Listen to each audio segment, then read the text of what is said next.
guru Indonesia. Jayalah IGI, majulah IGI, Ikatan Guru Indonesia.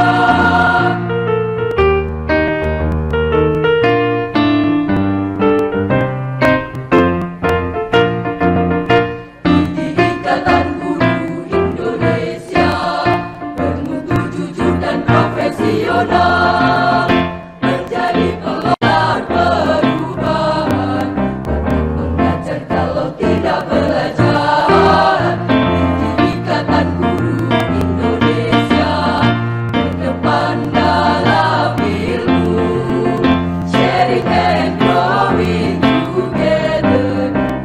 Ikatan Guru Indonesia. Jayalah IGI, majulah IGI, Ikatan Guru Indonesia. Jayalah IGI, majulah IGI, Ikatan Guru Indonesia.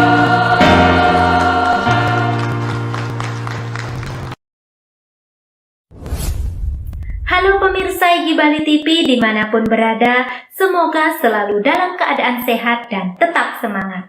Senang sekali bisa bertemu kembali dalam kegiatan webinar yang diselenggarakan oleh IGI Wilayah Bali. Puji syukur saya haturkan kehadapan Tuhan Yang Maha Esa karena berkat rahmat-Nya kegiatan webinar dapat terselenggara pada hari ini. Izinkan saya mengucapkan salam. Om Swastiastu.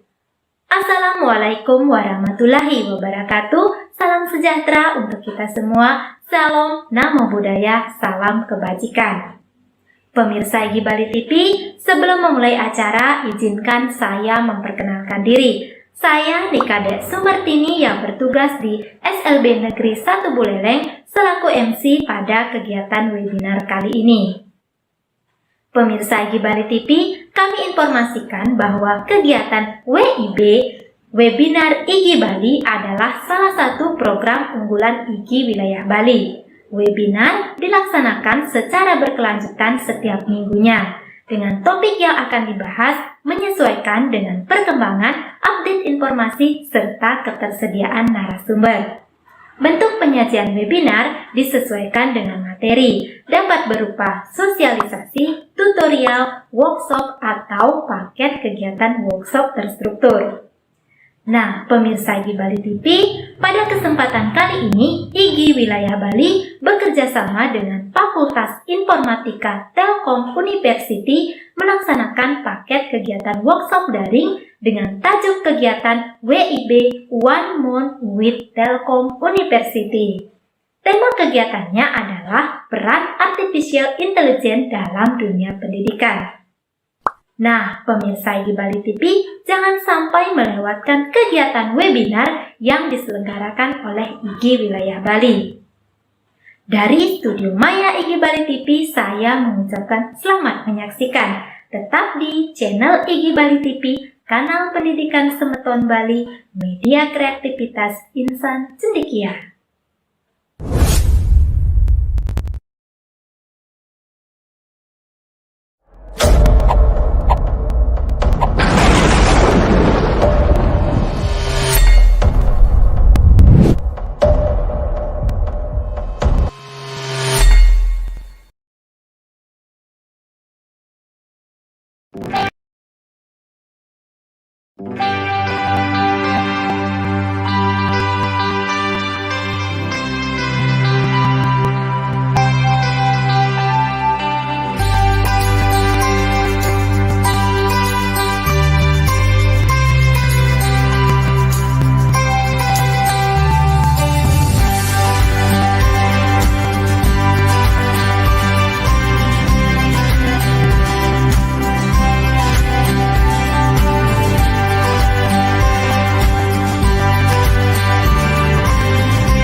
Om Swastiastu. Selamat siang, Bapak Ibu guru hebat dimanapun berada. Kali ini kita akan lanjutkan kembali webinar kita yang bekerja sama dengan Fakultas Informatika School of Computing Telkom University, di mana tema kita berkelanjutan, masih kita membahas, berdiskusi tentang Artificial Intelligence dalam dunia pendidikan. Artificial Intelligence atau kecerdasan buatan dalam dunia pendidikan. Kali ini kita bersama narasumber hebat kita, Bapak Didit Aditya, PhD, dari Fakultas Informatika School of Computing Telkom University. Ya, kita langsung saja kepada Bapak Didit Aditya untuk memperkenalkan dirinya. Luar biasa sekali. Kalau kita baca CV beliau, luar biasa sekali. Kita langsung saja berikan waktu kepada beliau untuk sekaligus memaparkan materi beliau dan juga memperkenalkan diri. Silakan Pak Didit. Oke, terima kasih. Ya, terima kasih Pak Gede. Oke, selamat siang Bapak Ibu guru hebat sekalian yang menonton. Nah, saya Didit Aditya dari kelompok keahlian Data Science di Fakultas Informatika Telkom University. Nah, nanti saya akan memaparkan sedikit tentang background pendidikan saya. Di hari ini, mudah-mudahan saya akan sharing. Sebenarnya hanya sharing ini, karena ini adalah 3 tahap terakhir di perkuliahan ini. Jadi kita akan sharing apa saja sih yang manfaat dari AI dalam hal ini adalah aplikasinya di data science. Nah, tapi data science yang akan saya paparkan itu agak sedikit berbeda dengan yang secara umum. Jadi ini adalah aplikasinya di geoscience. Apa itu geoscience? Nanti akan kita jelaskan, kita ceritakan satu persatu. Mungkin beserta dengan aplikasinya. Jadi nanti Bapak Ibu mungkin akan jauh berbeda melihat bukan dari sisi pengajaran, tetapi adalah ilmu data science itu bisa kemana saja. Salah satunya yang akan saya contohkan adalah aplikasi di di geoscience. Nah, mungkin nanti tidak langsung hubungannya dengan pengajaran di SMA, tetapi ini adalah aplikasinya di industri, gitu. Saya sebutkan di industri, terutama di industri kelautan. Oke, begitu mungkin Pak Gede.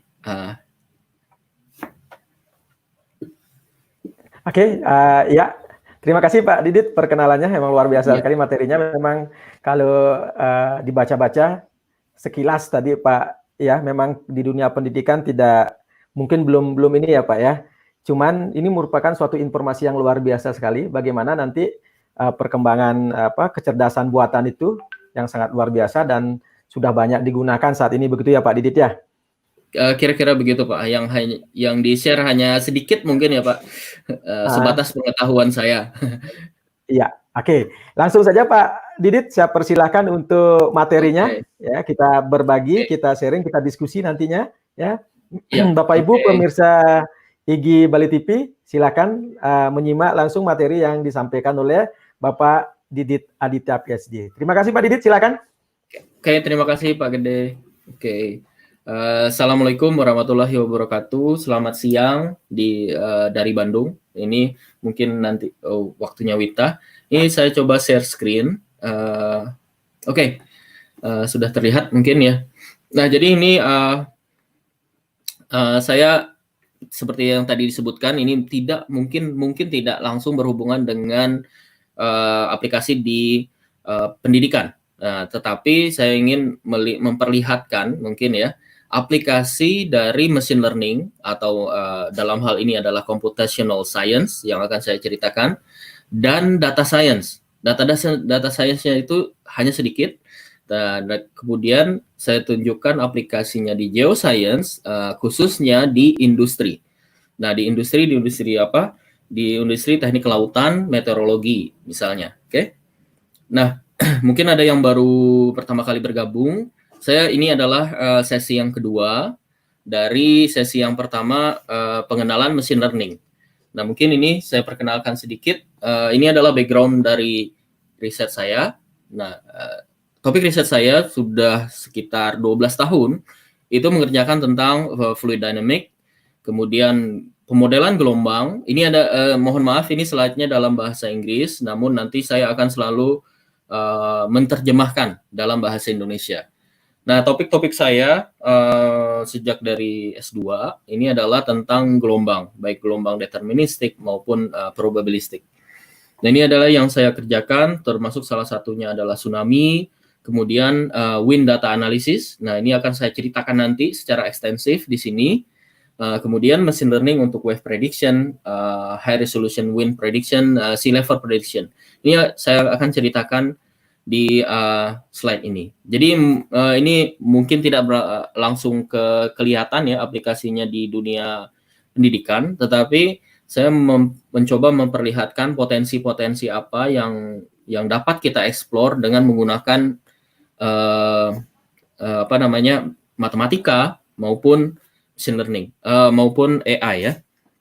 Nah, sebelumnya saya ingin menunjukkan bahwa saya sama sekali sangat baru di machine learning, tapi 12 tahun saya sudah lumayan lama bekerja di pemodelan gelombang. Nah, ini pendidikan saya pure matematik, jadi yang terakhir sebenarnya adalah applied matematik. Nah, terakhir saya postdoc di Universitas Twente, itu mengerjakan hal yang sama, yaitu wave model. Nanti saya akan cerita banyak tentang pemodelan gelombang ini. Nah, saya ingat yang saya tunjukkan adalah saya sangat mempergunakan matematika dalam solve problem. Nah, inilah kira-kira yang akan saya ceritakan. Mungkin ini sebagai pengetahuan gitu ya. Ini adalah yang saya kerjakan di dunia industri. Ini adalah di topik nomor 3. Yang pertama saya akan tunjukkan apa sih computational science itu. Kemudian ini adalah data science itu seperti apa. Nah, kemudian saya konekkan antara computer science dan data science. Nah, kemudian saya aplikasikan keduanya ini di geoscience. Geoscience itu apa? Seperti physical science, tetapi untuk men-solve problem-problem yang ada di geofisik, misalnya di laut, misalnya di darat, gitu ya. Nah, tapi yang akan saya contohkan ini di laut semua, Bapak Ibu. Oke, ini adalah desain dari tanggul laut, tsunami. Nanti kita akan melihat pelan-pelan. Kemudian desain dari pelabuhan, tapi ini menggunakan matematika dan simulasi gelombang. Nanti. Kemudian ini data science application. Nah, ini yang pertama adalah sea level forecasting. Ini untuk menebak pasang surut nanti. Nah, kemudian ini adalah wave climate yang akan digunakan di industri. Seperti apa sih kalau kita manfaatkan topik di data science. Nah, kemudian adalah wave forecasting system. Ini juga aplikasinya di industri terutama di coastal engineering. Nanti saya akan tunjukkan, tetapi saya relate-kan mungkin apa saja sih kalau kita ingin membentuk mahasiswa. Saya kebetulan kan dosen ya, mungkin sama persis profesinya seperti Bapak Ibu, yaitu pengajar. Nah, pengajar adalah yang paling utama adalah bagaimana kita membentuk mahasiswa atau siswa yang berpotensi untuk mengeksplor dirinya sendiri. Nah, dalam hal ini sangat banyak yang saya kerjakan dengan mahasiswa di sini, tetapi nanti saya perlihatkan background apa yang harus kita cukup gitu berikan kepada siswa ataupun mahasiswa supaya mereka bisa mengeksplor dirinya sendiri. Itu sebenarnya. Jadi ketika saya menjadi peneliti, saya fokusnya di diri saya sendiri. Tetapi ketika kita menjadi guru ataupun dosen, fokus kita agak sedikit shift atau berubah. Jadi fokusnya bagaimana kita ngedevelop mahasiswa ataupun siswa yang berpotensi nanti untuk mengembangkan lebih lanjut. Ya tentu saja lebih pintar lagi dari kita gitu. Nah, ini adalah computational science. Ini computational science mungkin ada ininya sedikit tadi. Nah, computational science itu apa? Adalah disiplin yang concern tentang desain, implementasi, dan penggunaan dari mathematical model untuk menganalisis untuk menyelesaikan problem scientific. Oke. Nah, tipikalnya adalah digunakan untuk komputer nanti. Oke. Nah, computational science sendiri itu apa? Nanti saya ceritakan lagi aplikasinya. Tapi dia terdiri dari 3 subset besar. Oke. Dia merupakan irisan dari 3 bidang ilmu. Yang pertama adalah matematika, tentu saja. Matematika approximate theory. Biasanya ini adalah numerik. Nanti saya ceritakan lagi apa itu numerik, apa itu matematikanya. Kemudian ini multidisiplin. Nah, ini sama rata ya Bapak Ibu. Jadi kita misalkan kita ingin mendidik siswa menjadi pelari. Apakah dia harus lari tiap hari? Enggak kan? Jadi mungkin dia harus mengeksplor yang lain, misalnya berenang, menyelam, ataupun olahraga yang lain. Jadi semuanya dieksplor. Karena ketika kita mendidik sama mahasiswa ataupun siswa, itu semuanya dipelajari. Nah, nanti akan ketemu set yang merupakan irisan dari beberapa bidang. Nah, jadi sama seperti ini adalah saya bekerjanya di teknik kelautan, saya bekerjanya di oceanografi, meteorologi, tetapi background saya matematika. Oke. Nah, jadi penguasaan di bidang lain itu sangat-sangat perlu. Jadi ketika kenapa ini mahasiswa informatika diberikan pelajaran fisika? Kenapa coba?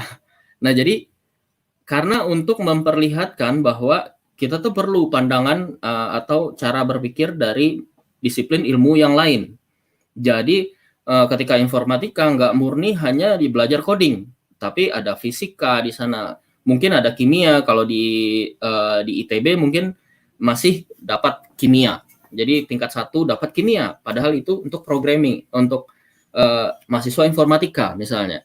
Jadi jadi belajar multidisiplin itu sangat penting. Nah, tentu saja ada computational, berarti ada komputer. Karena komputer sekali lagi adalah tool-nya. Matematika adalah cara berpikirnya, dan multidisiplinnya ini adalah cara untuk menguasai bidangnya. Kira-kira begitu, Pak. Nah, tujuannya apa biasanya? Nah, mungkin Bapak Ibu pernah melihat ini, ada peringatan dari BMKG misalnya. BMKG memperlihatkan bahwa hati-hati seminggu ke depan nelayan hati-hati dalam melaut. Kemungkinan gelombangnya akan tinggi. Nah, itu dari mana kira-kira? Nah, itu adalah salah satu aplikasi dari computational science. Jadi kita tujuannya apa? Untuk merekonstruksi, untuk memahami sebuah skenario. Contohnya tsunami, natural disaster. Tsunami yang terjadi di Anak Krakatau 2018 atau di Palu 2018. Itu karena apa? Misalnya, setelah direkonstruksi ternyata itu adalah akibat longsor bawah laut. Bukan misalnya di Palu ya, bukan karena landslide ya seperti yang terjadi di Aceh. Atau untuk mengoptimiskan skenario yang ada. Ini banyak sekali aplikasinya. Nah, misalnya di saham atau portfolio optimization dan sebagainya. Untuk memprediksi skenario seperti yang tadi ya, BMKG memprediksi seminggu ke depan gelombangnya tinggi atau hawanya panas, temperatur panas. Itu dari mana kira-kira? Nah, semuanya adalah dari scientific computing. Kira-kira seperti itu aplikasinya.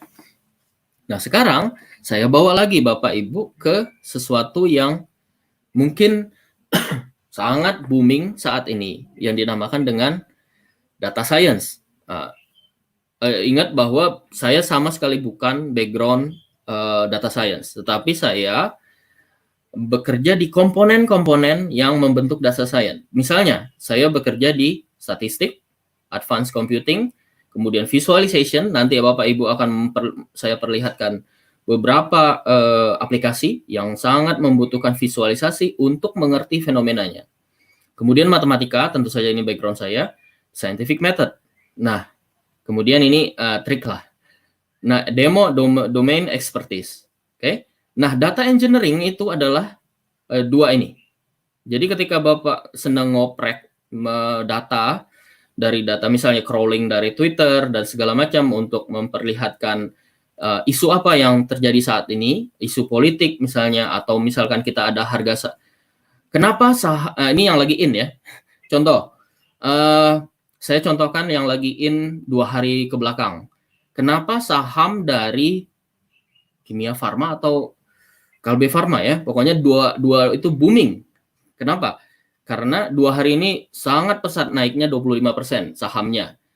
Ternyata ada pengumuman oleh menteri atau pokoknya berita ya gitu ya.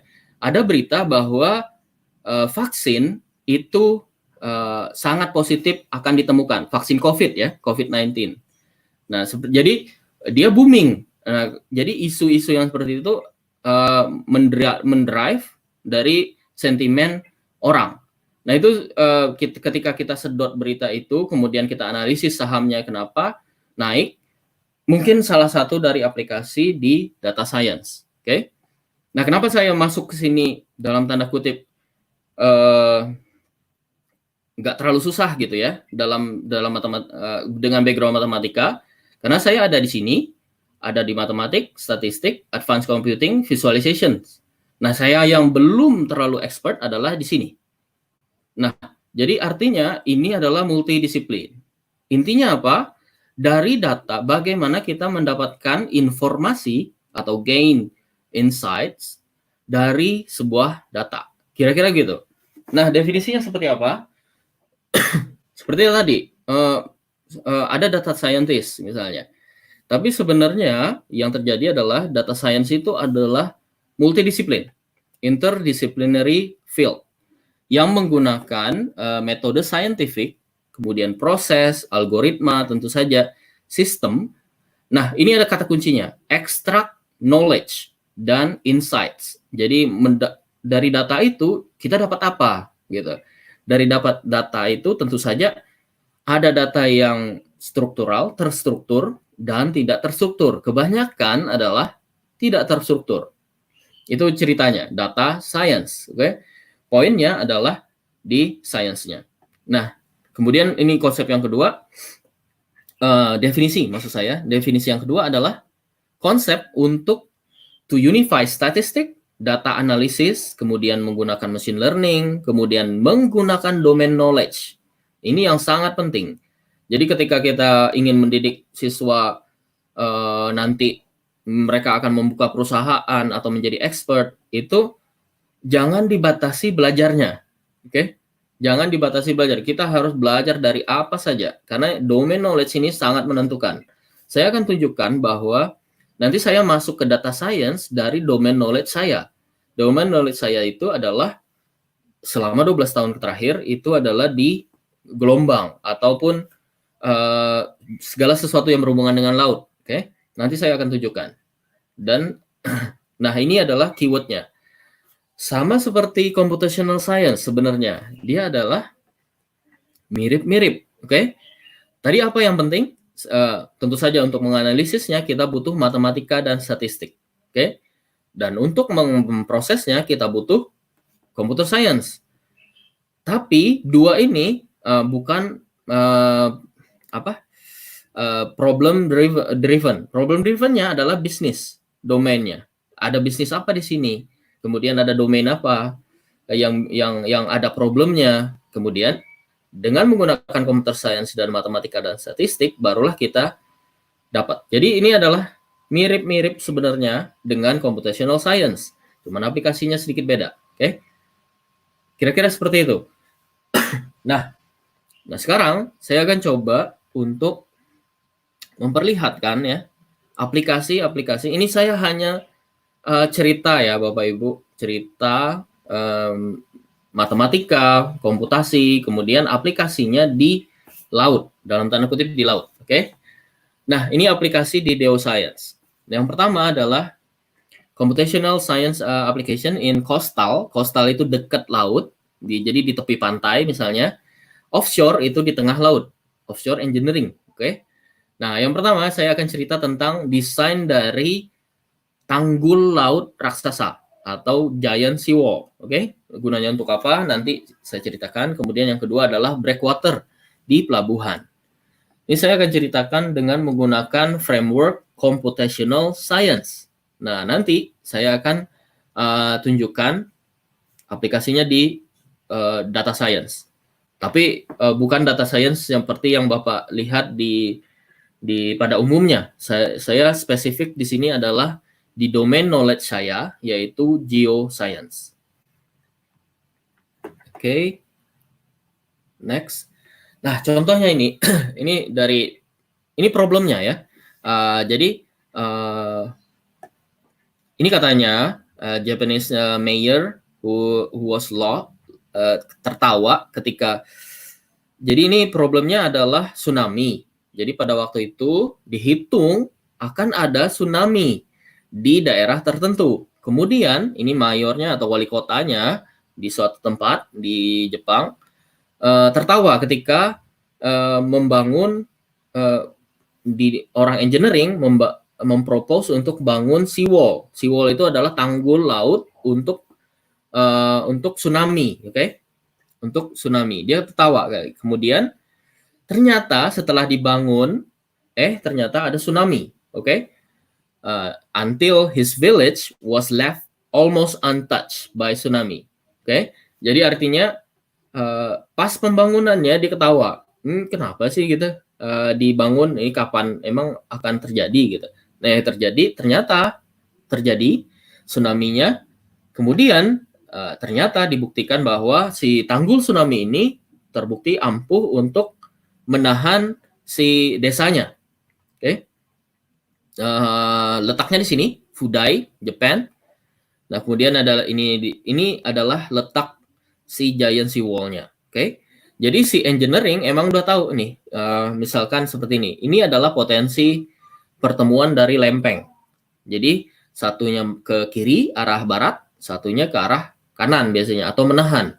Dan di sini akan sangat kita temui hal yang seperti ini di selatan Jawa ya. Karena unfortunately kita di ring of fire. Nah, jadi daerah yang berpotensi untuk tsunami. Nah, ini di sini, oke, Fudai. Nah, ini adalah lokasi dari giant seawall-nya. Nah, kalau saya zoom, ini seperti ini. Nah, setelah dikalkulasi, memang seharusnya perlu gitu. Ini, oke. Nah, ini adalah bentuknya. Dan ini adalah ternyata di tahun 1970-an ini ya 1970-an ini dibentuk dikritik. Oke. Ini sangat mubazir istilahnya, mubazir. Oke. Tetapi ternyata ada tsunami dan tsunami-nya itu tentu saja tidak bisa diprediksi kapannya terjadi tsunami dan menyelamatkan desanya. Oke. Kira-kira begitu. Saya hubungkan dengan Indonesia. Ini baru desain. Ini nggak ada sama sekali hubungannya dengan politik ya. Saya out of topic. Saya hanya memperlihatkan dari sisi scientificnya. Oke. Do not bring it to the politics. Oke. Ini ceritanya ada seawall. Oke. Seawall-nya seperti apa? Terutama ketika tsunami yang ada di Krakatau meledak lagi misalnya, apakah si seawall ini bisa menahan tanggul laut, bisa menahan gelombang tsunami-nya? Kira-kira pertanyaan saintifiknya seperti itu. Oke. Nah, ini saya hanya bercerita sebatas saintifik, tidak ke arah politik ataupun isu yang lain ya. Ini hanya sebatas politik.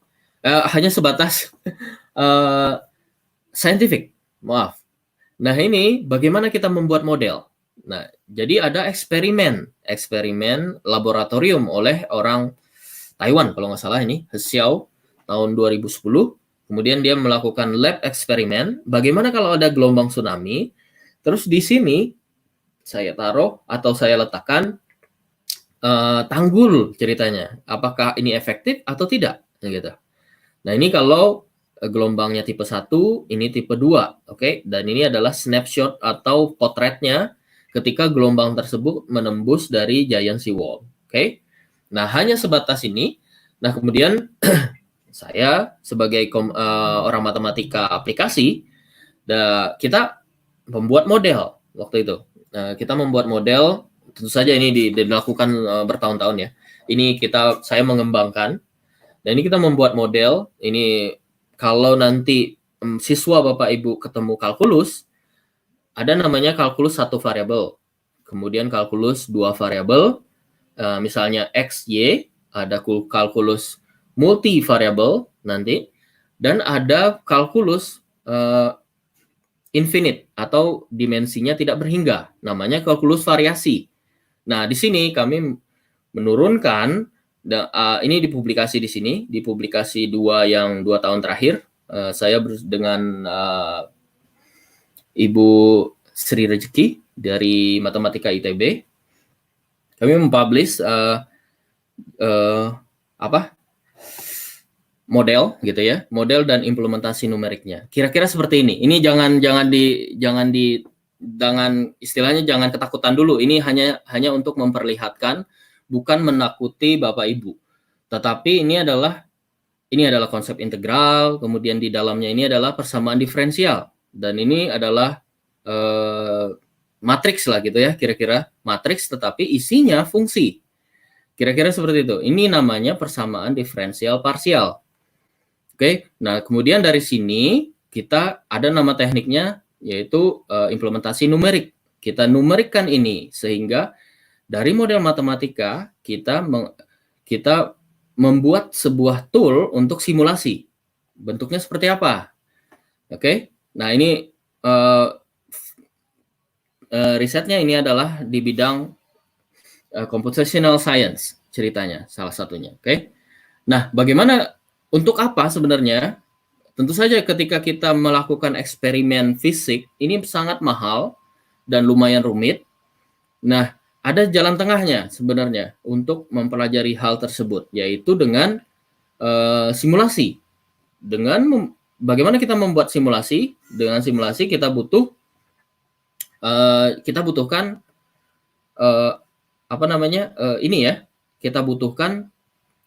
pengetahuan untuk bagaimana si gelombang ini berperilaku. Oke? Gelombang ini berperilaku, kemudian kita mimik sebagai sebuah model matematika, kemudian diimplementasikan secara numerik dan jadi software. Ceritanya gitu, software. Nah, bagaimana kita kan sebatas biasanya langsung ya, ada software jadi, kita langsung pakai. Nah, ini proses di tengahnya seperti ini. Nah, bagaimana memvalidasinya? Ingat, model itu tidak ada yang sempurna. Jadi harus kita validasi. Validasinya dengan apa? Dengan eksperimen, dengan data yang sebenarnya. Jadilah seperti ini, kira-kira. Oke? Aplikasi yang kedua, contohnya adalah yang kedua ini adalah fringing reef. Fringing reef ini mungkin ada di Bali atau enggak ya? Saya nggak tahu.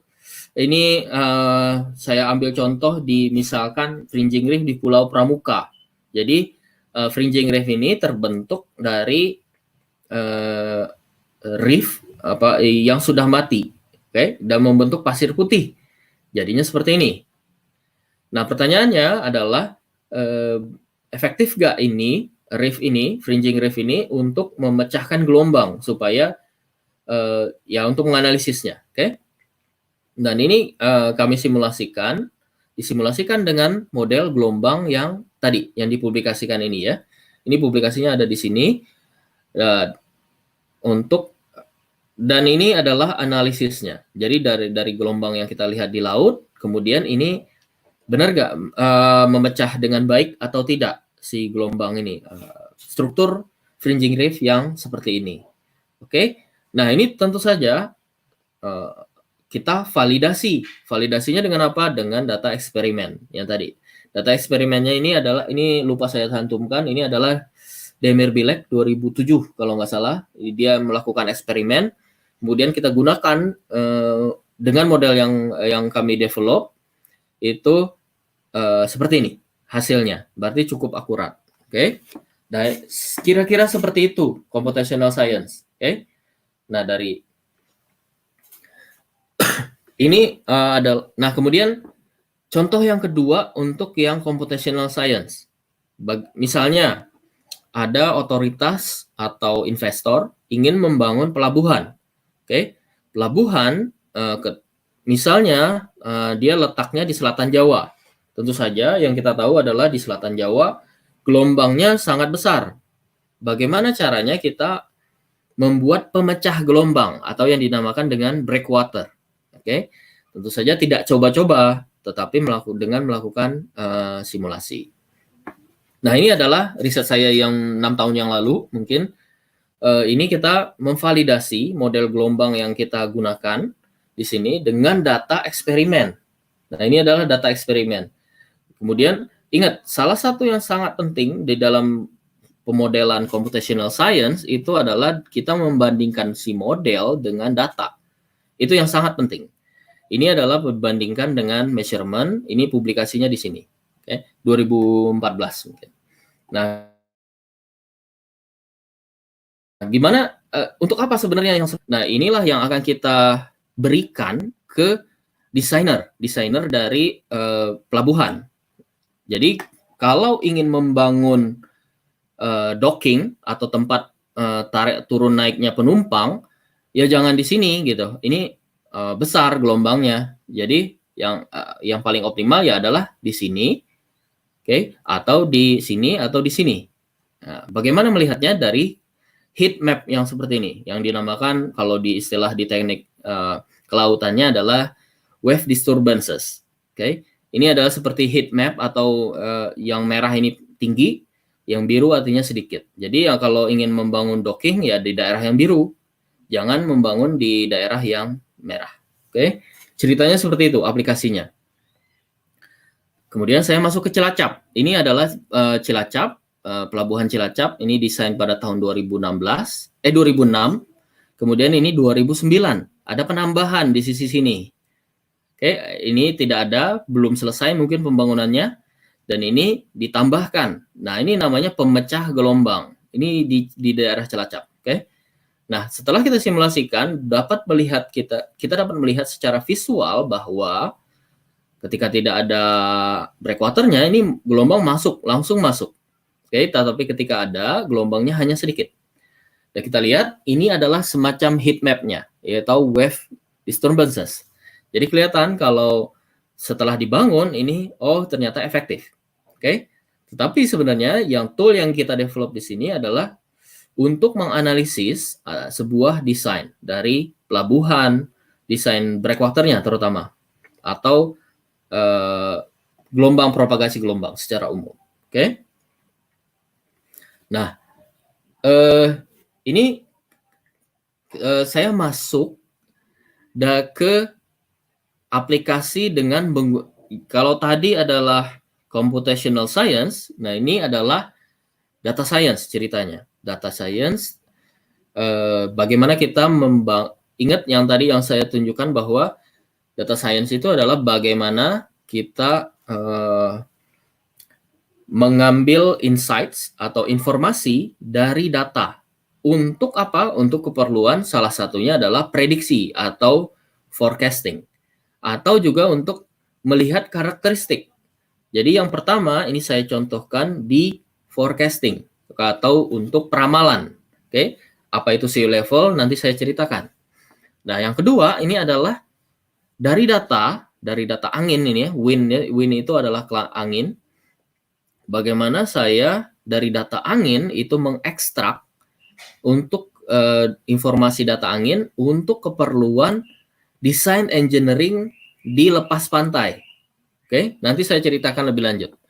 Dan yang kemudian yang ini adalah untuk wave forecasting system. Ini aplikasinya. Nah, sebenarnya apa pasang surut atau sea level? Sea level itu adalah tinggi muka air. Oke, Bapak Ibu lihat di sini, ini adalah di pelabuhan. Mungkin yang dekat di selatan, dekat dengan pantai akan terlihat atau juga tidak terlihat ya. Ini tapi pada gambar ini akan sangat terlihat. Ini adalah pada saat pasang. Oke, pada saat pasang si kapal boleh keluar masuk dari pelabuhan. Tetapi pada saat surut, ini bahasa Indonesianya adalah pasang surut ya, atau dalam bahasa Inggrisnya adalah tide atau tidal bahasa kata keterangannya. Ini adalah naik turun. Nah, kenapa memprediksi ini lumayan penting ya? Nah, terutama ketika kita mendesain dari offshore construction, coastal construction. Misalkan kita ingin membangun struktur di lepas pantai di sini. Tentu saja kita butuh informasi kapan dia paling tinggi kan, kapan dia paling rendah, dan kapan terjadinya. Oke, butuh forecasting ceritanya. Nah, sebenarnya kenapa sih ini naik atau turun? Apakah karena memang sirkulasinya seperti itu, ataukah dari mana, atau memang fenomenanya seperti apa? Nah, ternyata ini adalah terdiri dari 3 komponen. Oke, saya namakan ini sebagai tidal level. Oke, yang kedua ini adalah komponen yang kedua adalah non-tidal residual atau sisa-sisa. Kemudian MSL itu adalah tinggi dari mean sea level. Ini adalah tinggi dari permukaan airnya. Jadi dia adalah sea level yang kita rekam, misalkan di pelabuhan ini, itu terdiri dari 3 komponen. Komponen pasang surut atau tidal, non-tidal, dan MSL. Oke, yang kita amati seperti ini. Nah, Bapak Ibu kelihatan ya ini. Nah, sebenarnya ini gara-gara apa sih? Nah, sebenarnya ini adalah gara-gara fenomena fisik. Ini makanya kita perlu belajar fisika ketika di SMA kelas 3 atau ini kemana-mana nanti. Oke, cara berpikirnya itu adalah seperti ini. Jadi ini ada matahari, ada bulan yang akan menarik. Misalnya tarikan bulan ini adalah yang pink, warna pink ini, oke? Yang tarikan dari matahari itu adalah yang warna kuning di sini. Bagaimana kalau dikombinasikan? Ini akibat dari bulan, ini akibat dari matahari. Matahari kan jauh ya, makanya kecil, oke? Bulan lumayan dekat karena satelit bumi. Makanya agak gede amplitudonya. Nah, bagaimana ketika kita disum atau ditambahkan? Jadilah seperti ini. Tetapi ingat, ini banyak sekali tidal komponen. Mungkin ada 80-an. Bukan hanya komponennya itu adalah bulan dan matahari. Tapi banyak ya, Bapak Ibu. Kira-kira seperti itu. Oke. Nah, kita terapkan kita coba datanya ini di Jawa, ini di Cilacap. Oke, nah di sini ada istilahnya tidal station atau tidal station itu adalah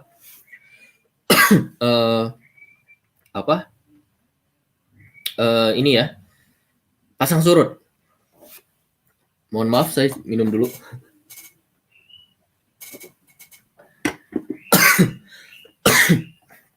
Oke, nah ini ketika kita record, oke, ini jadinya seperti ini, bentuk dari si levelnya, oke. Yang merah, ini kemudian saya zoom, ini adalah hasil zoomnya, oke, sekitar di daerah September 2019.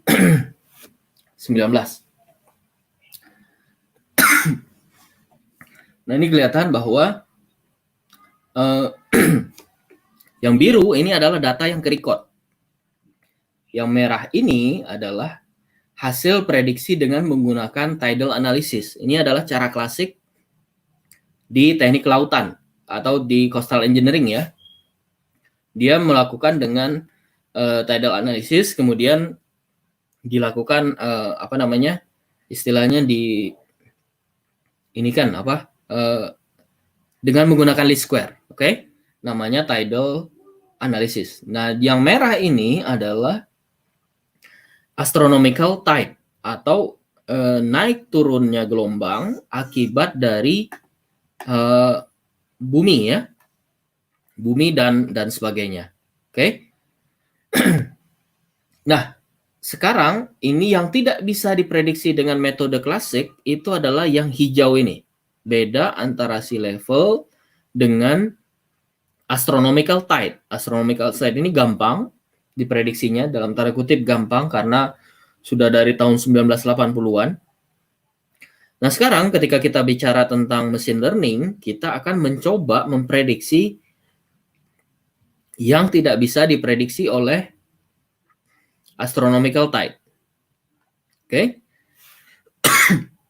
Ini kelihatan ya. Ini adalah yang tidak bisa diprediksi oleh kurva warna merah. Nah, sekarang kita menggunakan salah satu tool di machine learning. Namanya ada dua, oke. Ini adalah bagian dari deep learning sebenarnya. Ini adalah RNN, Recurrence Neural Networks, dan LSTM, Long Short Term Memory. LSTM, ini maaf, ini nggak kelihatan, ini saya bacakan, LSTM. Hasil prediksinya seperti apa? Misalkan, ini kami menggunakan data historis untuk membaca pattern-nya. Pattern dari sea level ini.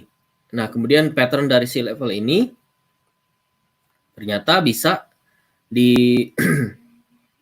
diprediksi ya. Pattern-nya dapat diprediksi. Di namanya kita, seperti yang saya jelaskan di pengenalan machine learning ya, mungkin di kuliah saya yang sebelumnya, bagaimana mesin itu bekerja? Mesin itu diperlu latihan, oke? Nah, ini kita latih si mesin ini, dalam tanda kutip mesin, sebenarnya ini adalah algoritma, itu adalah dengan data historisnya, seperti yang di sini. Ini kita latih ke belakang, oke, ke belakang berapa bulan gitu, ke belakang. Ini kita masukkan ke dalam algoritmanya, oke, ke dalam algoritmanya supaya dia belajar seperti apa sih perilakunya dari si naik turun gelombang ini. Tetapi ingat, ini juga bisa diterapkan di lain ya, di harga saham ataupun di aplikasi lainnya, misalkan untuk memprediksi pembeli di dalam e-commerce dan sebagainya. Tapi konseptualnya sama persis. Hanya di kuliah ini saya mencontohkan aplikasinya di geoscience. Tapi sebenarnya kita bisa mengaplikasikan di banyak hal, terutama tentu saja sesuai dengan domainnya di mana. Oke? Intinya adalah ini data historisnya saya masukkan ke dalam algoritma, biarkan algoritmanya bekerja untuk memprediksi ke depan. Ini yang saya lakukan. Oke? Jadi data trainingnya ini saya masukkan 2 bulan ke belakang, itu untuk dia sisi algoritmanya ini belajar. Kemudian saya gunakan, kemudian setelah terdevelop ya algoritmanya, baru kemudian untuk memprediksi bagaimana kalau 7 hari ke depan. Nah, ternyata ini CC ini adalah coefficient correlation. Oke. Nah, ini kalau pakai RNN bedanya antara RNN dan LSTM ini adalah pengembangan dari RNN. Jadi pada LSTM selain maju, dia mundur, oke? Misalkan dia memprediksi sedikit, kemudian dia koreksi ke belakang. Untuk memprediksi, misalkan ya, untuk memprediksi tanggal 22 September, dia memprediksi ke depan, tapi kemudian dia lihat ke belakang 1 hari. Contohnya ya, seperti itu, kira-kira analoginya. Jadi kalau RNN, ini untuk memprediksi ke depan, misalnya ya, ke depan saja, tanpa memperlihatkan ke belakang, seperti apa.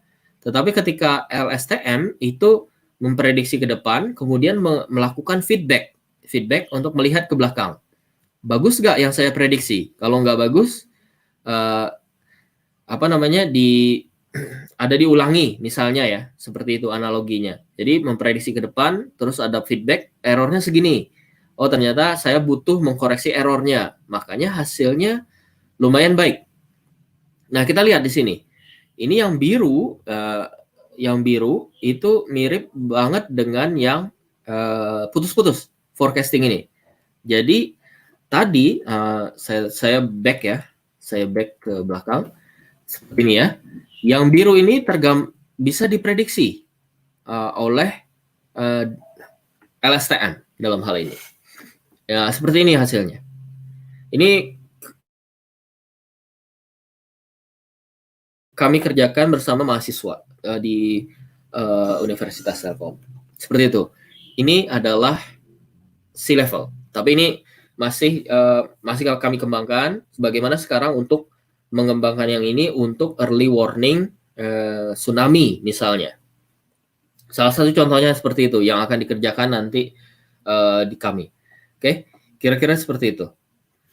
Saya akan cerita hal lain lagi saat ini. Oke, ini oke. Saya masih ada waktu setengah jam ya mungkin. Oke. Nah, ini aplikasi di offshore, terutama untuk wind climate data analysis. Oke, untuk keperluan apa? Untuk keperluan design engineering di offshore. Oke, nah kita lihat contohnya.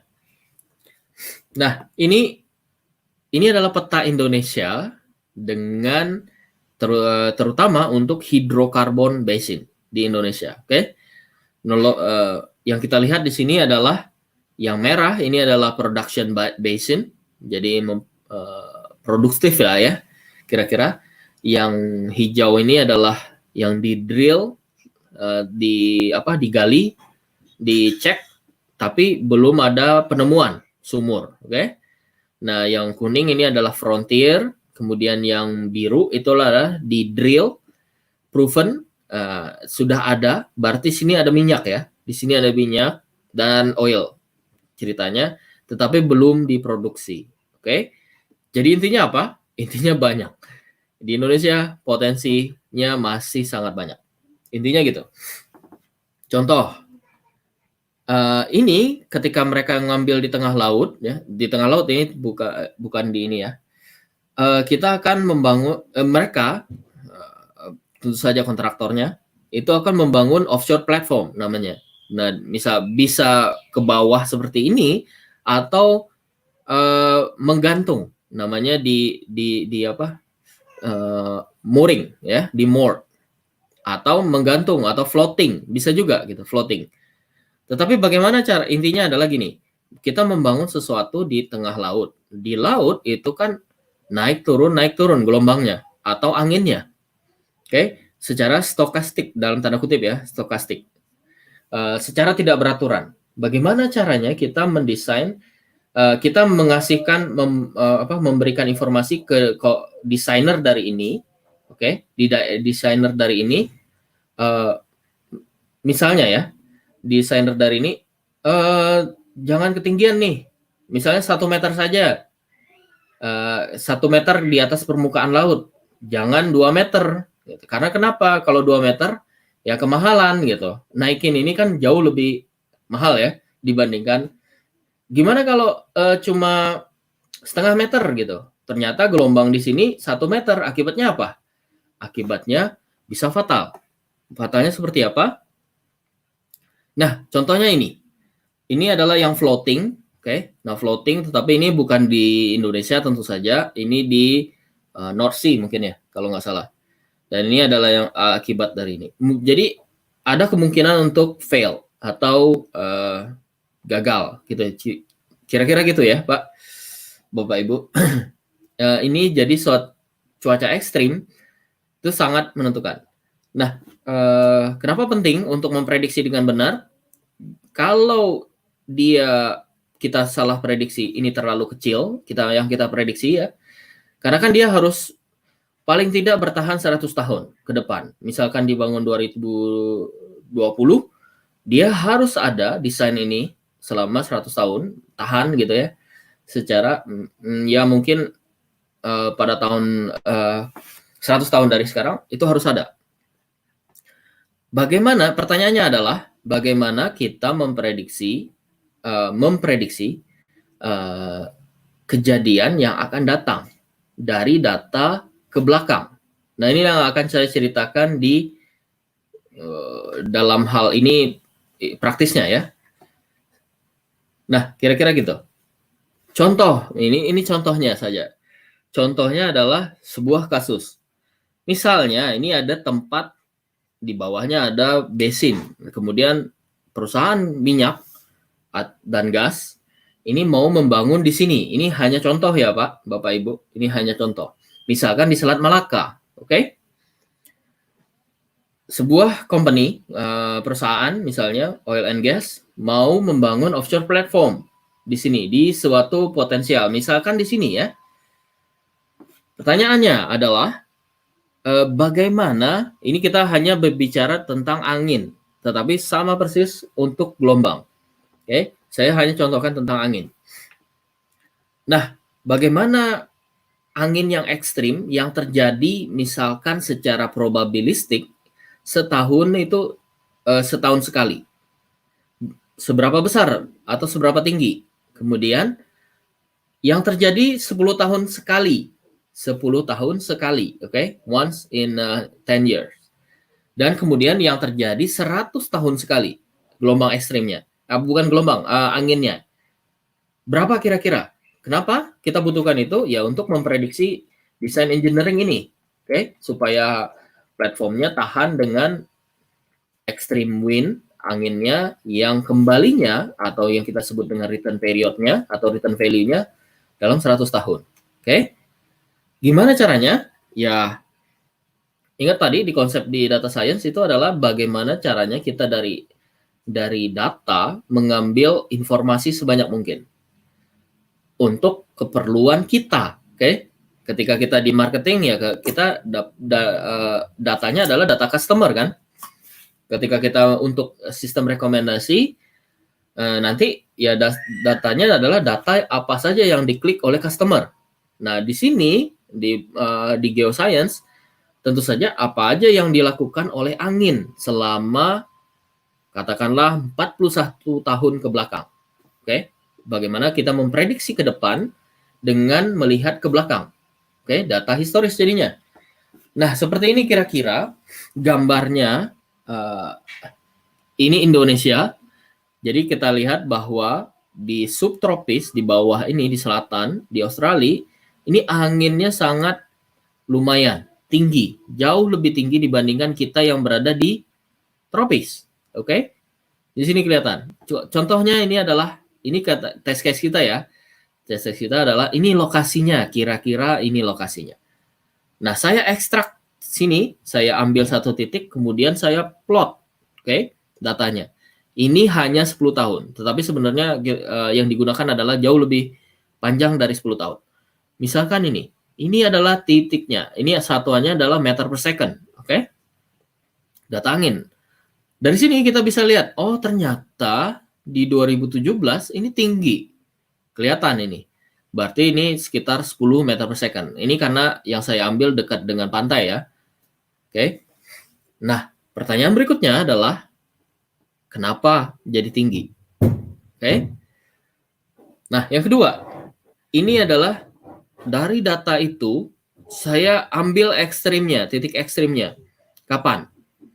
Nah, kemudian saya tabulasi, katakanlah ditabelkan. Oh, ternyata dari tahun 79 yang paling tinggi adalah 7,86. Ini maaf kalau nggak kelihatan, ini saya bacakan.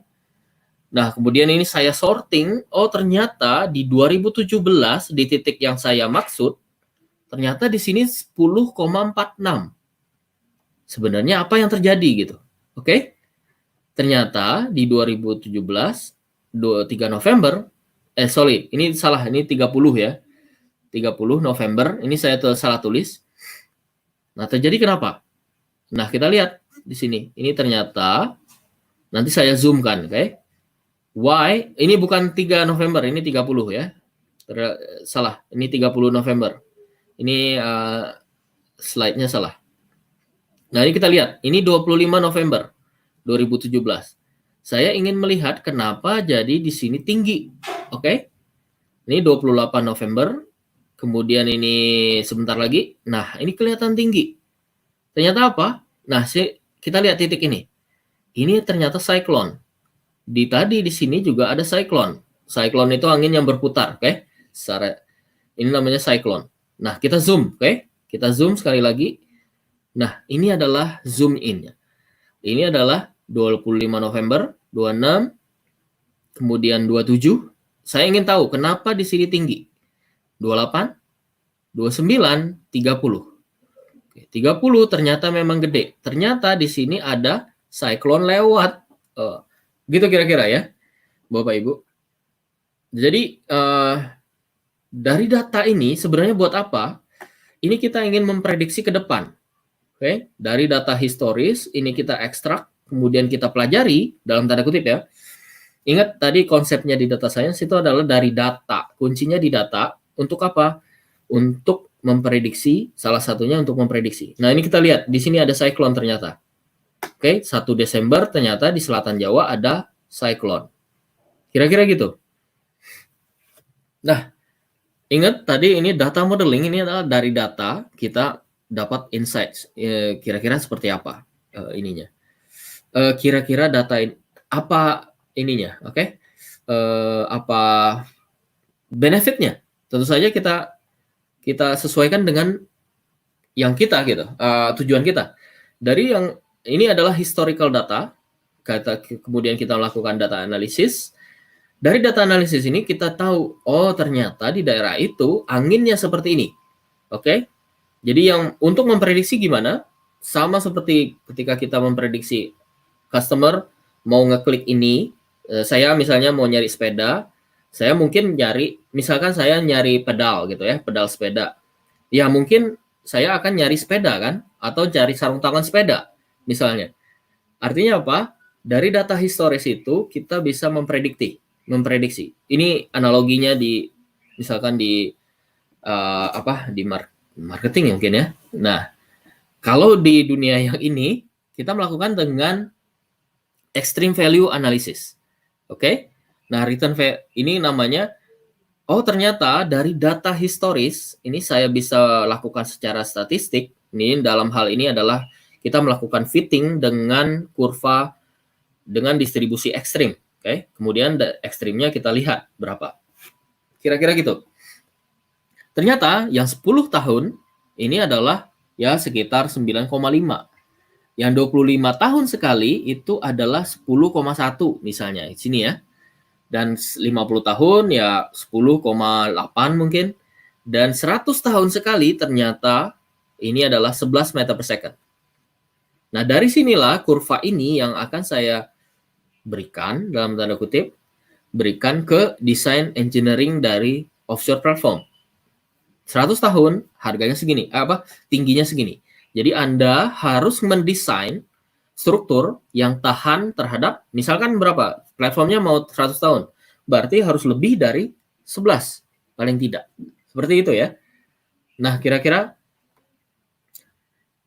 tentu saja pas kita lihat ya, anginnya dari mana saja? Anginnya dari multi arah, tetapi ada yang dominannya, yaitu dari northwest atau northwest apa ya pasti barat utara ya, barat utara, bukan barat utara, northwest saya pakai bahasa Inggris ya, northwest dan southeast. Oke, kira-kira dari situ. Kenapa seperti ini kurvanya? Berarti angin yang dominan itu adalah dari southeast dan dari northwest. Kita lihat gambarnya lagi. Back lagi tadi nih ya. Kita melakukan analisis di daerah ini. Oke. Nah, kelihatan anginnya kalau nggak dari northeast, berarti dari northwest. Oke. Bukan dari barat atau dari timur. Kalau di Jawa itu ada musim barat, musim timur. Kenapa musim barat? Ya dari barat anginnya. Kenapa musim timur? Dari timur anginnya. Tapi sebenarnya tergantung dari area ini. Oke? Kira-kira gitu. Ini yang kita deliver ke design engineering. Oke? Nah, ini yang contoh terakhir. Ini adalah wave forecasting system. Ini saya mention juga kemarin di pertemuan yang pertama. Kita mendevelop juga dengan menggunakan machine learning, weather forecasting system. Nah, tujuannya untuk apa? Jadi daily operation di platform maupun di pelabuhan.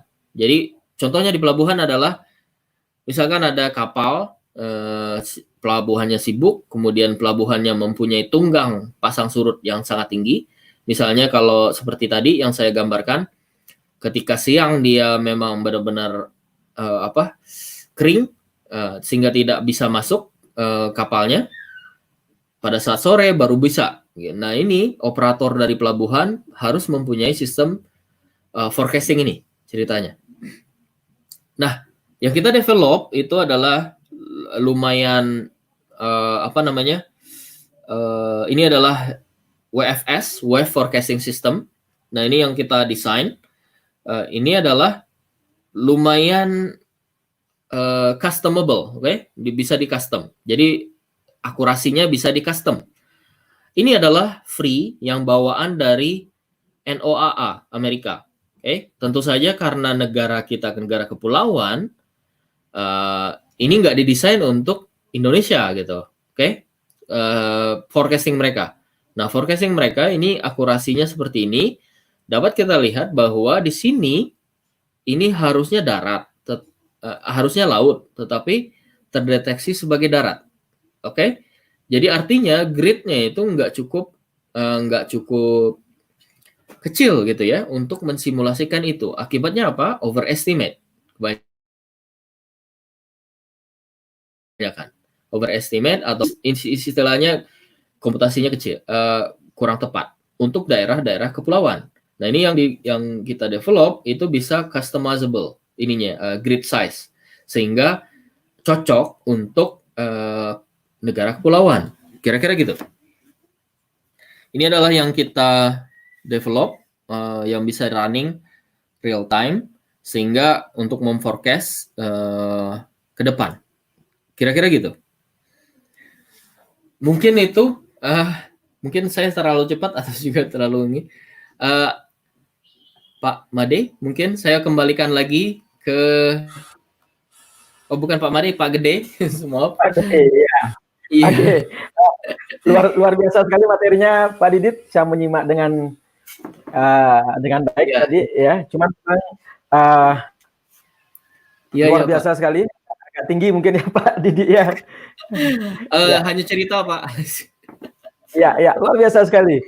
Jadinya kebermanfaatan dari kecerdasan buatan ya atau AI itu ya. Itu luar biasa sekali untuk forecasting, dan yang lain-lainnya ya Pak ya. Jadi kita masih punya beberapa menit waktu. Jadi kita langsung saja mungkin masuk ke sesi tanya jawab.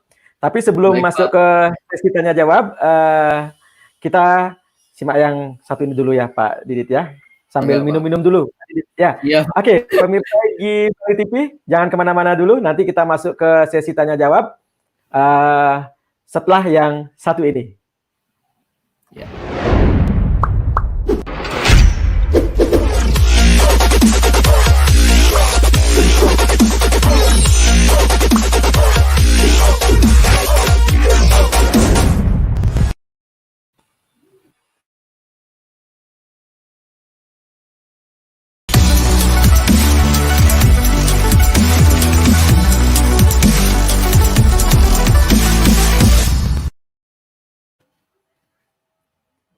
Oke, kembali ke kegiatan webinar kita bersama Igi Bali TV. Sekarang kita langsung saja masuk ke sesi tanya jawab. Ada sudah beberapa pertanyaan masuk ke studio. Oke, silakan pertanyaan pertama ya. Dari Wayan Sumade ya, dari Pak Wayan Sumade ya. Pak Didit, ini pertanyaannya ya. Apakah metode AI hanya diterapkan untuk mendeteksi gelombang dalam ilmu fisika saja? Nah, apakah metode AI ada kaitannya dengan ilmu sosial yang lain seperti bahasa dalam proses pembelajaran? Nah, kira-kira begitu Pak Didit? Iya Pak. Bisa Iya. Silakan. Oke. Bapak Ibu, ini terutama Pak Wayan ya, Pak Wayan Somada. Terima kasih atas pertanyaannya. Jadi gini, ini adalah dalam tanda kutip ya Pak, ini adalah special topic yang saya deliverkan di sini. Ini adalah benar-benar special topic, artinya nggak umum, topiknya yang tidak umum. Mungkin yang ngerjain di Indonesia lumayan sedikit. Artinya apa? Jangan ketika ini dilihat bahwa AI hanya dipakai untuk fisika. Justru tidak, justru kebalikannya, ini sangat sedikit. Ini makanya saya sebut juga sebagai special topic. Justru banyaknya AI ini ada, terutama machine learning ya, gunanya untuk penerapan di aplikasi di sosial media, kebanyakan gitu. Jadi terutama kita tahu sendiri yang paling banyak berputar uangnya adalah di bisnis e-commerce. Dari situ banyak sekali dipakai dengan metode AI untuk membantu merekomendasikan contohnya atau untuk memprediksi nilai atau customer behavior dan sebagainya. Nah, jadi yang saya deliverkan di sini adalah special topic. Jadi sangat sedikit yang mengerjakan ini di daerah yang saya kerjakan. Tetapi untuk umumnya itu seperti yang saya sebut banyak sekali. Kalau untuk proses pembelajaran, misalkan ilmu sosial, misalkan bahasa ya, coba kita mungkin Bapak misalkan ada iPhone, itu ada Siri, oke? Atau ketika ada Android, kita ada handphone Android, itu ada Hey Google. Hey Google, kemudian dia jawab misalnya ya, atau Amazon, atau Windows tuh Alexa ya kalau nggak salah. Alexa apa namanya gitu ya, antara itu ya pokoknya. Jadi intinya itu adalah ketika kita ngomong ke handphone atau ke handphone, misalnya saya contohkan ke iPhone ya, Siri-nya kita aktifkan, Siri kita aktifkan, kemudian kita bilang hey Siri, kemudian nanti Siri prosesnya itu adalah dia akan mendeteksi dari voice to text, kemudian dari suara, kemudian ke teks, kemudian diterjemahkan dan kemudian dicari ke database. Dan database kira-kira kalau saya diberikan pertanyaan seperti ini, saya harus jawab apa? Begitu kira-kira si mesinnya bekerja. Oke? Nah, bagaimana supaya yang harus kita coba perlihatkan itu adalah bagaimana si mesin ini bisa mikir kayak gitu. Oke? Kita ngomong misalkan hey Siri, contohnya aktifkan putar lagu Ari Lasso misalnya. Putar lagu Ari Lasso di iTunes saya, misalnya itu ya. Nah, kemudian dia akan menerjemahkan ke teks, kemudian dicocokkan, kemudian dia play iTunes-nya misalnya ya. Play iTunes dengan judul itu. Oke. Nah, gimana caranya? Ya mungkin yang kita sebutkan nadanya beda-beda dengan setiap orang. Oke. Nah, jadi intinya adalah dia cerdasnya tuh dari mana? Cerdasnya itu adalah belajar. Jadi training ya. Jadi si Siri ini mungkin dia sudah mempunyai banyak sekali database suara. Jadi suara yang diberikan untuk sebagai dia belajar, kemudian untuk jadi database-nya, atau dari database ini dia memprediksi. Sama persis konsepnya dengan yang saya tunjukkan tadi. Cuman beda penerapan. Oke? Kenapa perlu machine learning-nya? Ya, machine learning itu adalah tool-nya untuk memprediksi. Nah, nanti data engineering sisanya, data engineering, implementasi dan sebagainya. Mungkin itu ya yang saya bisa cerita. Mungkin ada banyak mungkin ya contohnya. Atau ya, misalnya gini. Pada prinsipnya sebenarnya gimana Pak? Halo. Pada Ya, prinsipnya sebenarnya kecerdasan buatan itu bisa masuk ke segala lini ya, segala bidang sebenarnya Pak Didit ya. Untuk saat ini itu yang booming, begitu Pak. Ya. Sebenarnya yang booming itu seperti itu saat ini. Jadi intinya AI adalah bagaimana si komputer ini belajar sendiri tanpa kita program secara eksplisit. Itu intinya yang AI. Nah, toolnya adalah machine learning gitu ceritanya. Ya. Contohnya misalnya yang saya coba perlihatkan mungkin ya, saya ceritakan. Misalnya kita upload nih, Pak Wayan, Pak Wayan atau Pak Gede. Ya, Pak Wayan, menanya Pak Wayan. Ya. Misalkan kita upload foto yang ada temannya kita ke dalam Facebook. Nanti akan keluar langsung kan tagging, namanya tagging. Dia akan nanya dari foto yang kita upload, apakah si Made misalnya yang kita upload, dia langsung tahu kan ininya dari Ya. mukanya. Nah, itu artinya apa? Di dalam si Facebook itu sebenarnya ada face recognition atau dia si face recognition ini sudah ditrain dengan banyak sekali data di Facebook. Jadi Ya. ketika ada face app itu sebenarnya kita harus hati-hati. Ada namanya face app ya kalau nggak salah yang merubah dari muka kita jadi tua atau muda. Ada kan itu yang permainan game, ceritanya game. Nah, hati-hati. Sebenarnya bisa saja dari game itu nanti kita ngedownload data kita gitu, data kita untuk dijadikan data training. Nah, data training inilah yang kunci untuk melatih si AI. Kira-kira gitu. Jadi kuncinya di AI itu adalah si data trainingnya ini gitu. Jadi ya itu bisa kemana-mana sih Pak. Iya, itu artinya secara prinsip sebenarnya kecerdasan buatan atau AI jadi bisa masuk ke segala bidang termasuk di pendidikan juga ya. Nanti mungkin Bisa, pengembangannya perlu lebih dia lebih mungkin sekarang sudah banyak ya pengembangan di bidang pendidikan sebenarnya. Ya Pak Didit ya. Iya Pak. Oke, demikian Pak Wayan Sumade. Oke, kalau belum ini dengan tanggapannya boleh nanti langsung bertanya interaktif juga ke kita di studio ya Pak Wayan Sumade. Oke, kemudian penanya berikutnya ada beberapa pertanyaan masuk Pak Didit ya. Penanya berikutnya ada Bapak Ketut Darmo ya, ada Bapak Ketut Darmo. Ya, oke. Jadi pertanyaan beliau adalah apakah metode AI bisa memprediksi tentang perkembangan virus corona? Memprediksi perkembangan tentang virus corona. Dalam arti memprediksi sampai kapan kita bekerja dari rumah. Itu pertanyaannya Pak Didit. Ya. Ini masih di forecasting ya Pak Didit ya? Iya, masih Pak. forecasting ya? Ya. Silakan Pak Didit. Jadi gini Pak. Jadi ada juga salah satu mahasiswa saya kemarin sidang sebenarnya itu adalah dengan memprediksi virus corona kapan dia akan istilahnya kurvanya melandai sehingga puncaknya tuh sudah terlewati dan kapan akan turun. Nah, tetapi itu yang kami gunakan adalah cara klasik. Ada model matematika namanya SIR. Jadi suspicious, infectious atau recover, SIR ya. Model matematikanya seperti itu.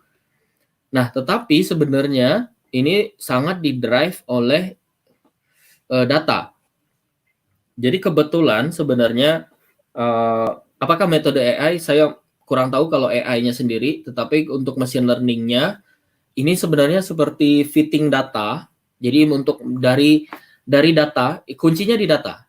Nah, yang kita lemah ini adalah yang agak lemah mungkin ya. Kita tuh tidak tahu seberapa persis yang terinfeksi dan kemudian berapa persis yang sudah recover atau sudah sembuh. Itu kita tidak tahu.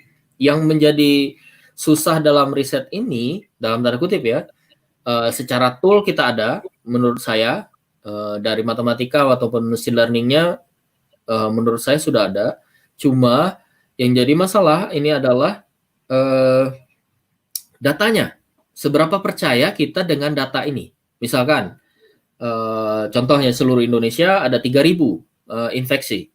Kemudian 1.000 orang sudah recover. Kemudian ada sisa 2.000 yang aktif. Benar nggak data ini? Gitu. Kemudian apakah benar dengan 3.000 persis atau jauh lebih tinggi atau jauh lebih rendah? Dari model matematika klasiknya sudah ada model SIR ini. Tetapi ada satu parameter namanya R0, R0 gitu ya. Ada satu parameter yang kita tuh nggak tahu. Dan itu ditebak-tebak. Oke, sekali lagi kuncinya itu adalah di data. Jadi seberapa percaya kita dengan data yang dipublish. Intinya seperti itu. Cuman kalau kita sebatas bermain-main, di model, dan ini banyak sekali, ada dari tim ITB, ada tim UGM, dari matematika terutama, yang bekerja untuk memprediksi, membuat model kapan ini akan selesai COVID-nya.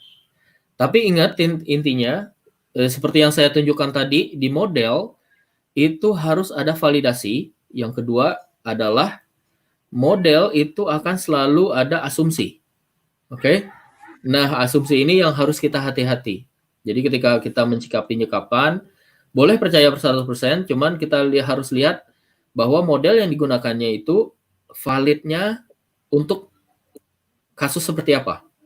Jadi tidak ada prinsip dasar modeling adalah tidak ada model yang sempurna, yang mengcover semuanya. Selalu ada asumsi, dan kita harus trade off ya, seberapa akurat atau seberapa tidak akurat kira-kira. Jadi intinya, apakah metode AI bisa memprediksi? Bisa, cuman nanti pertanyaannya adalah seberapa akurat data itu. Intinya selalu di problemnya menjadi data nanti. Kira-kira gitu. Ya, berarti inti dari kecerdasan buatan itu adalah data yang digunakan nanti mentraining mesin yang kita gunakan, bukan begitu Pak Didit ya? Kira-kira seperti itu Pak. Jadi kalau saya analogikan, ini kita ada anak ya Pak. Misalnya saya ada anak gitu. Anak saya misalkan cuman ada di ruangan, nggak pernah ngapa-ngapain. Apa yang kita tebak? Dia nggak akan bisa ngapa-ngapain kan?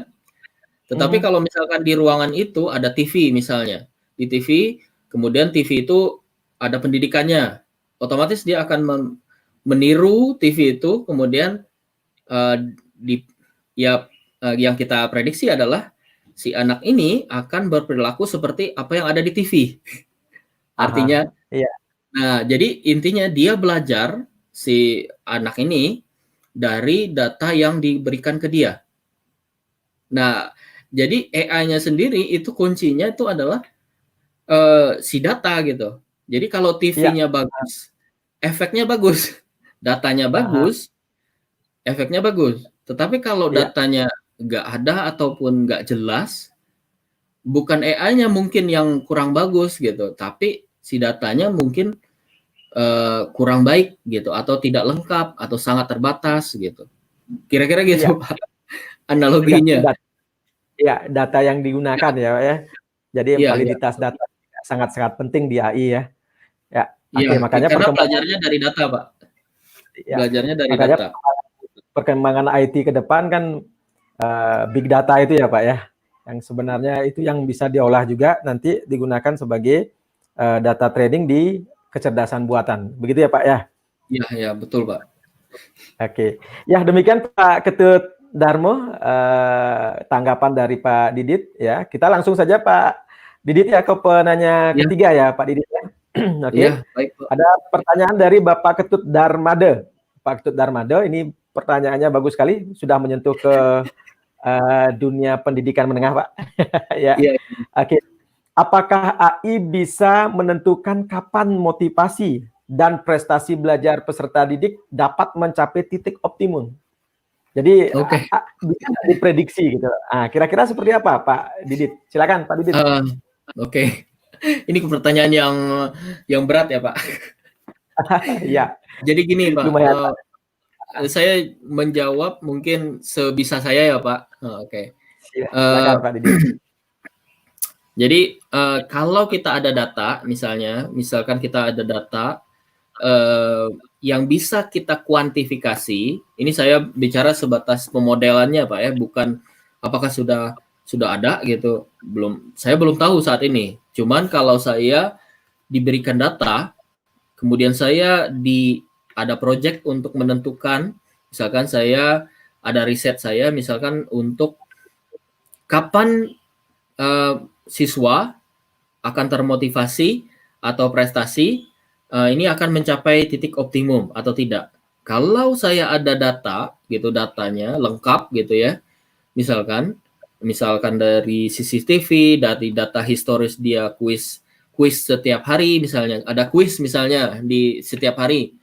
Nah, nanti dari data itu baru kita pelajari, kita modelkan, misalkan dari data itu kita modelkan benar gak si siswa ini akan termotivasinya sampai kapan gitu, atau dia jenuhnya tuh kapan gitu.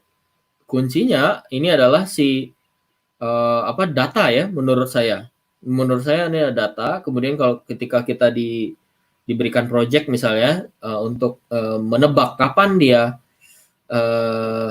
untuk menjawab pertanyaan yang ini yang saya butuhkan adalah data dari si parameternya apa? Parameternya mungkin ada CCTV-nya, kemudian ada feedback misalnya si guru melakukan latihan, dan dari situ kita lihat nilainya, kemudian nanti diprediksi, masukkan ke dalam sesuatu yang bisa kita prediksi, dikuantifikasi. Data-data yang ada ini dijadikan angka, dalam tanda kutip ya, dijadikan angka, kemudian kita prediksi. Kira-kira gitu. Apakah AI bisa menentukan kapan motivasi? Kalau saya jawab secara langsung, mungkin bisa gitu, Pak. Jadi, tapi sekali lagi, kalau saya diberikan project seperti ini, saya harus minta datanya dulu gitu. Dari datanya ini kita pelajari, kita modelkan, baru ada nanti prediktifnya gitu. Seperti ini modelnya gitu. Kira-kira gitu, Pak. Ya, untuk menentukan ini kira-kira Pak Didit, untuk menentukan titik optimum atau titik maksimal dari prestasi dan motivasi belajarnya itu Pak Didit, bagaimana kira-kira caranya menentukan bahwa ini udah maksimal, ini belum, nah seperti ini Pak Didit. Silakan Pak Didit. Gimana ya? Apakah ada variabel tertentu yang kita tentukan? Artinya ada variabel, ya? Mungkin saya cerita saja pengalaman mengajar ya Pak. Oke, silakan. Saya mungkin ininya, tapi nggak masuk ke AI mungkin nanti.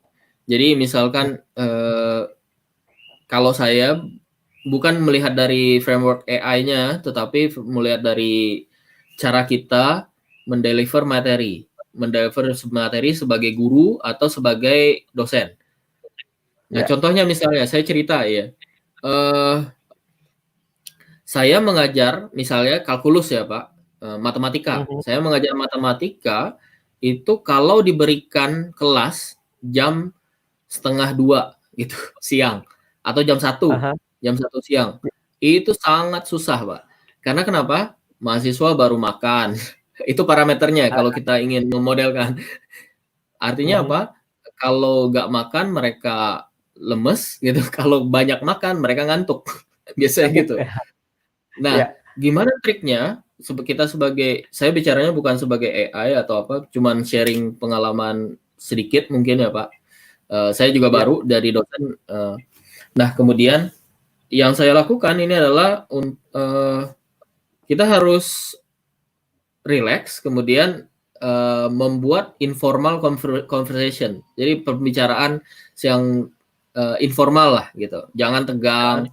Kemudian memberikan joke itu, joke apa ya? Memberikan ini ya biar tidak bercanda gitu. Nah, bercanda atau kalau misalkan masih ini, kita tiba-tiba gimana kalau kita melakukan permainan gitu. Nah, jadi lebih interaktif. Ketika kita maksa kuliah di jam 1:30 atau jam 1 siang, kemudian kita memberikan materi matematika yang berat, itu dijamin pasti ngantuk Pak, atau tidur mahasiswanya. Jadi caranya ya kita harus berubah strategi gitu. Tapi ketika si kuliah ini diberikan atau pelajaran ini diberikan di jam 8, jam 7, itu fresh. mahasiswanya masih fresh, jadi ketika kita langsung berikan materi banyak gitu dan berat itu nggak masalah. Tetapi ketika mereka sudah siang atau sore sudah capek, ini pola pengajaran harus diputar. Jadi harus dibalik ke arah gitu.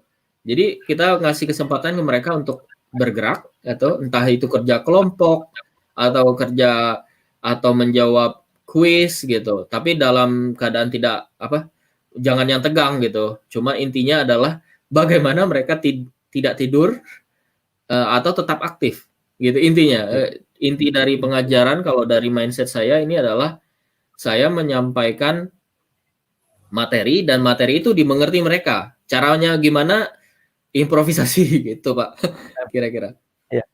Oke dah. Seperti itu tadi ya. Artinya menentukan bahwa tingkat optimal pembelajaran kita itu kalau dihitung secara matematis dan diterapkan di AI, itu apakah kita memerlukan variabel-variabel khusus, Pak Didit?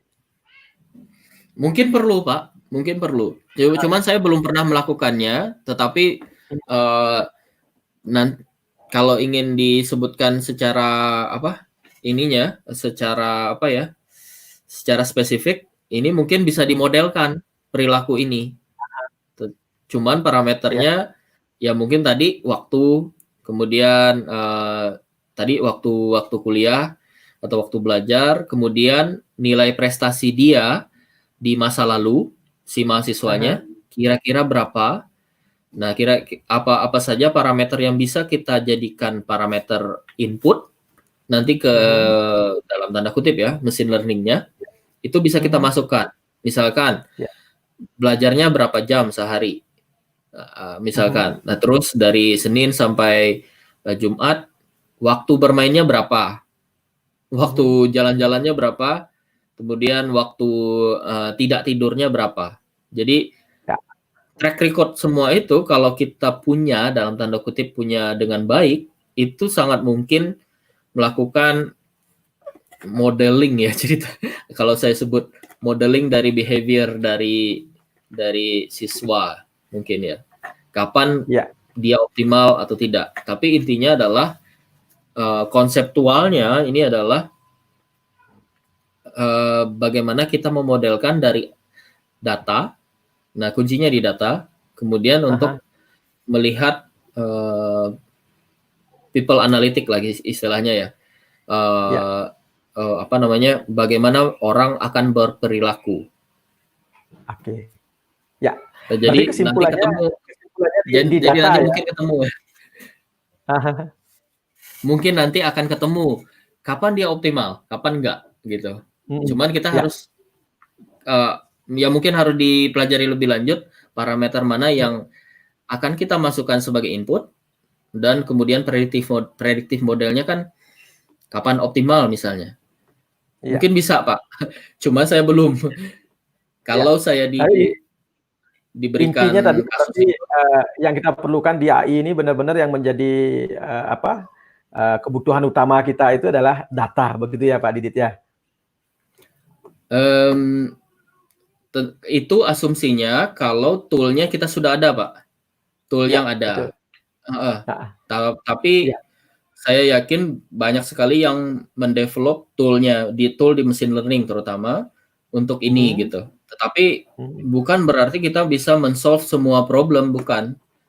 Tetapi kenapa kuncinya di data? Ya dari data, pemilihan data dan data yang akan diekstrak ini sangat penting menurut saya. Nah, kemudian problem yang keduanya kita mencari model mana yang paling cocok. Karena tidak ada satu model cocok semuanya. Jadi prosesnya agak lama gitu, Pak. Oke. Ya. Jadi ada dua step. Iya. Ya. Oke, terima kasih Pak Didit, luar biasa sekali ya pemaparan tanggapannya luar biasa sekali. Demikian Pak Ketut Darmada, mudah-mudahan bisa menerima tanggapan tadi dari Pak Didit langsung, luar biasa sekali tanggapannya. Ya, pemirsa IGI Bali TV, jangan kemana-mana dulu ya. Kita akan lanjutkan setelah yang satu ini.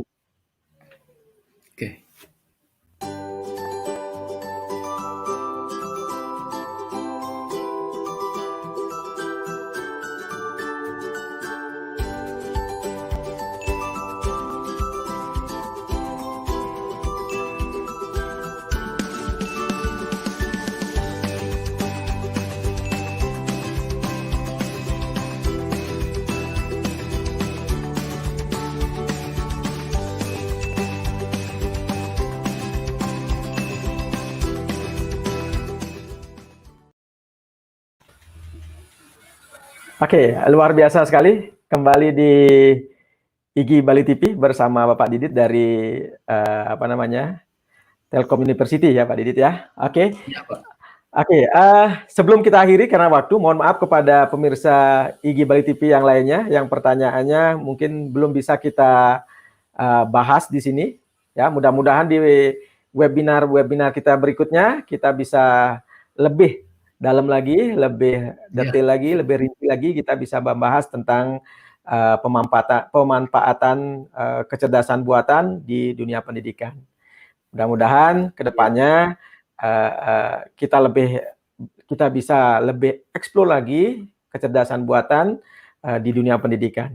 Oke, sebelum kita akhiri, saya berikan kesempatan kepada Bapak Didit untuk memberikan closing statement. Silakan Pak Didit. Oke, terima kasih Pak. Oke, jadi Bapak Ibu yang saya hormati, jadi ini adalah sharing. Tadi sebenarnya adalah sharing dari riset-riset yang saya lakukan bersama mahasiswa maupun kolega-kolega di Universitas Telkom. Nah, jadi jangan sampai ini adalah apakah hanya dunia fisik seperti ini yang bisa kita terapkan dengan AI? Justru tidak.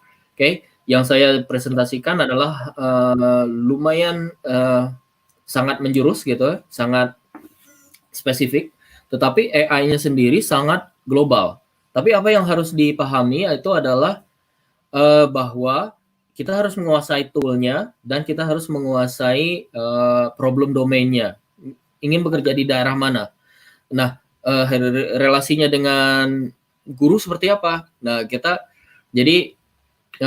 bagaimana kita mendidik si siswa atau mahasiswa untuk berpikir kreatif atau berpikir banyak loh ternyata alternatif cara untuk solving problem, dan kewajiban kita gitu sebagai pengajar ini adalah untuk memberikan mereka paling tidak